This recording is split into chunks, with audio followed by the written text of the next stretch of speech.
So set 9 may have had a shaky start, but it's finally on the PBE, and after playing a few games and seeing the discussion, I've come to notice a lot of things that I absolutely love about set 9. But there are some things that I'm really concerned about may just ruin this set. At this point, you've probably heard about all the good parts of this new set. So in this video, I figured that it would be more interesting if I just considered and critiqued the worst parts of this set. And in a few weeks' time, we can reflect and look back to how right or wrong I was. And hopefully this should establish a more well-rounded opinion about this set. So let's get started. So the first thing that I think has the potential to be one of the worst parts of set 9 is the new mechanic Legends. Legends are selectable in the client, and each legend enables a different type of playstyle, and depending on which legend you selected, you can get tailored augments that suit that playstyle.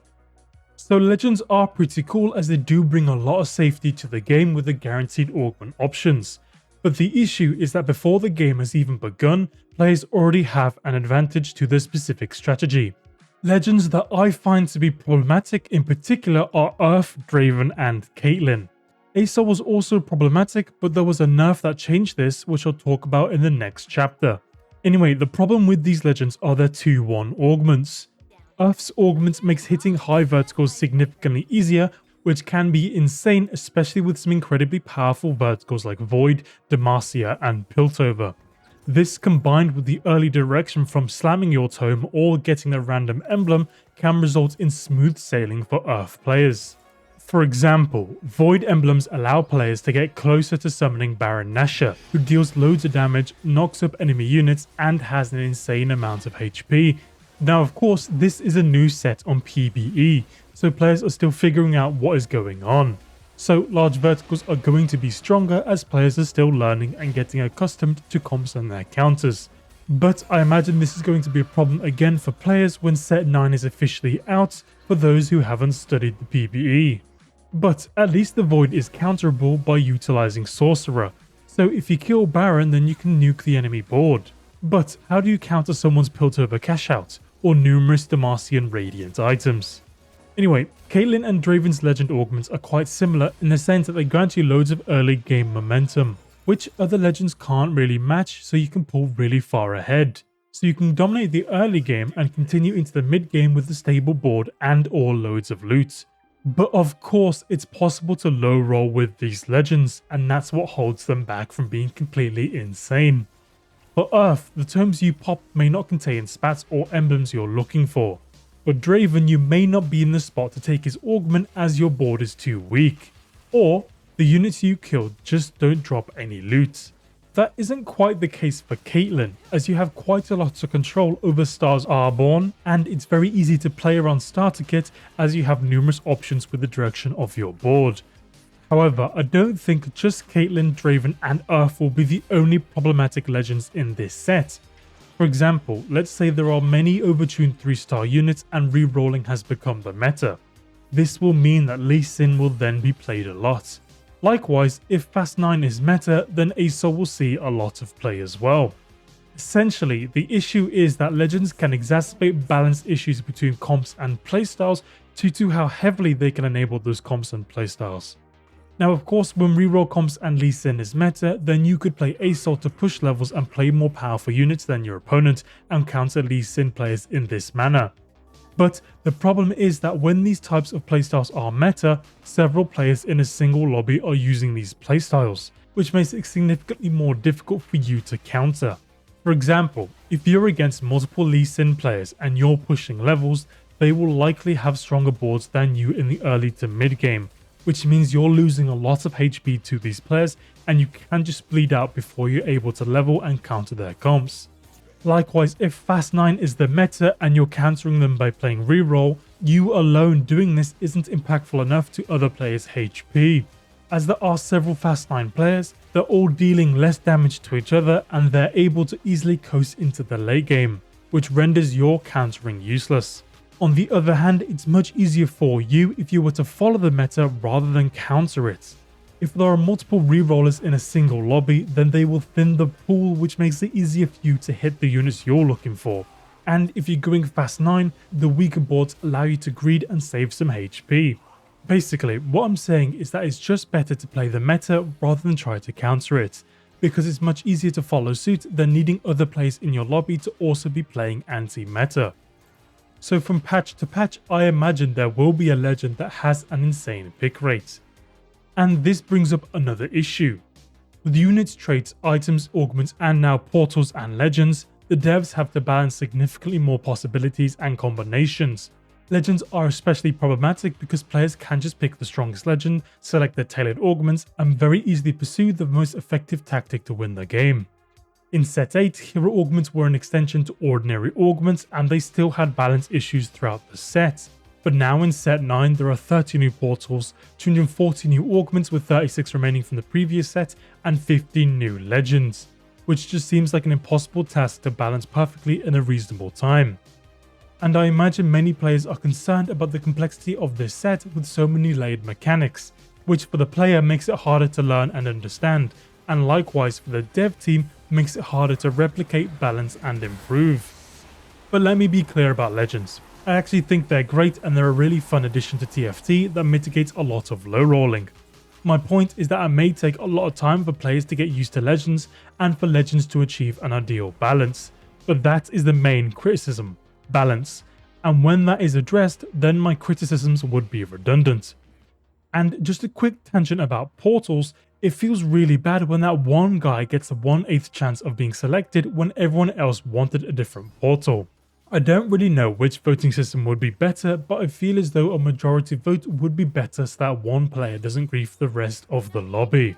Before we move on to the next chapter, I have a couple of questions I'd like to pose to you guys regarding whether or not legends increase or decrease skill expression. Firstly, would you call a player skilled if they just stick to a single playstyle from game to game and never adapt? And by allowing players to stick to a single playstyle, is TFT lowering the skill ceiling with legends, or do legends raise the skill floor?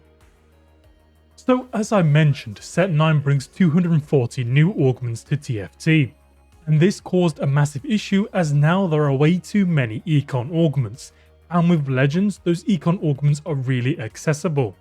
So players have been accruing an insane amount of gold and using that to level extremely quickly and completely break the usual tempo and pace of a lobby. The devs addressed this by increasing, or nerfing, the amount of XP required to level for multiple levels. And this is notable because the last time these leveling thresholds were adjusted by the dev team was patch 10.19, the launch of set 4. Anyway, the leveling nerfs don't really tackle the issue I wanted them to, which is the power you can get from econ augments early game. You can easily spike your board power by leveling up and it's much cheaper in the early game. Getting enough econ to afford that level up is a massive power spike, and that's not including higher tier units you may roll. The intention is to slow down players across the board from being able to level so quickly, and especially fast 9.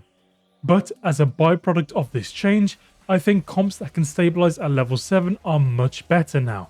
For example, a comp I've been playing a lot is this Freljord Targon comp, where you can stabilize at level 7 due to the flexibility of this comp, and you may be able to 2-star any of the 4 costs. And if you roll any 5 costs like Cassante, Scion, Senna and Rise, they can easily slot in as well. I tend to use legends like Caitlyn, Draven and Earth for this comp, but I imagine Bard and Ezreal would be very effective too, as you can use the extra items to stabilize board power. Actually, speaking of items, set 7 had the Treasure Dragon, set 8 had the Component Anvil, but now in set 9 we're back to Raptors? Both the Treasure Dragon and Component Anvils were much preferable to players, and I just don't understand or like the fact that we've downgraded back to Raptors. Anyway, you may struggle to have a stable board with the leveling augment, as you may get stuck in the mid game with no upgrades to your board because it's difficult to manage your econ between leveling and rolling. I feel as though leveling augments need a lot more to stabilize, which could be helped from another augment like Pandora's Bench. But this is effectively just turning a fast 9 strategy into a reroll strategy.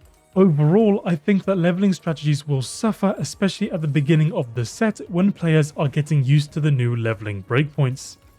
The solution to the econ crisis in this set doesn't really hit the mark perfectly, and I feel as though an earlier XP nerf would have been nice to see as well. But I do think these mid-game XP nerfs are kinda necessary because of the sheer amount of econ augments, and their accessibility have given most players an insane amount of momentum that they can use to level far faster than they used to be able to. This nerf was definitely successful, as before this you always got more value out of that gold by leveling, as it was more reliable to spike your board strength than re-rolling. But I would like to have seen this XP nerf accompanied by a nerf to all econ augments as a whole. Right now, it just feels like you can't keep up with players who took econ augments if you don't also have an econ augment. Ideally, econ augments should be slightly weaker than trait augments, as that econ has a lot more flexibility. And a nerf to econ augments would make taking trait augments at 2-1 not feel as bad. And the final issue that I'll address in this video is the Battle Pass. Now, I know many players probably don't care about the Battle Pass, but the changes to the Battle Pass affect every single TFT player, as not only have some of the paid rewards been reduced or outright been removed, but so were most of the free rewards as well. If you compare this Battle Pass to the previous one, you can see there's a lot of differences. I'll link these images in the description if you want to have a closer look. Anyway, Set 9's Battle Pass has removed Legend Eggs entirely, and they're getting replaced by treasure tokens. Previously there were 5 free eggs, including 2 legendary eggs, but now instead there's 210 treasure tokens, which amounts to 2 hits on the treasure realms, which could give you anything, but it's more likely it'll give you something you don't want. And for many sets in the past, their respective Battle Pass could get you 4 of that set's specific Little Legends, and a legendary Little Legend egg as well. But now in Set 9, if you buy the Battle Pass, then you'll get an extra 400 treasure tokens instead. So altogether the Battle Pass has lost 4 eggs, and the replacement is of much lower quality. Also, the previous Battle Pass had 3 random emotes and 3 set specific emotes, but now this set's Battle Pass has 4 set specific emotes.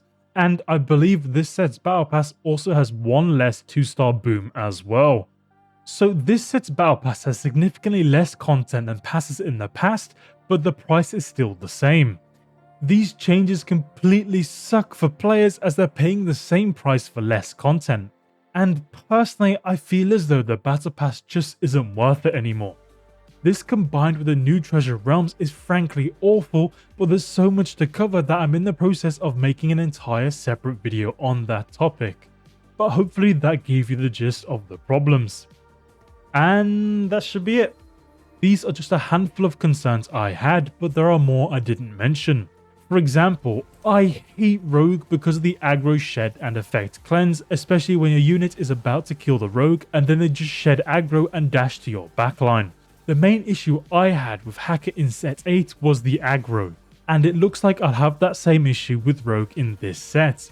But remember, there's loads of great things about this set, and I'm enjoying this set a lot. These are just a few concerns I had. There's a lot to look forward to, and I think Legends combined with Portals will bring a lot of variability and replayability to TFT. And bear in mind that this is on the PBE, where players are still learning what's going on, so some of the concerns may just be irrelevant in a few weeks' time. But yeah, now I'll leave the questions with you guys. What do you think about these changes? Is it too early to gauge? Am I just too eager to complain? Or do you think these are valid concerns? Let me know in the comments, and remember to subscribe. Anyway, check out these other videos if you want to see more from me. And as always, thank you for watching, and I'll catch you in the next one.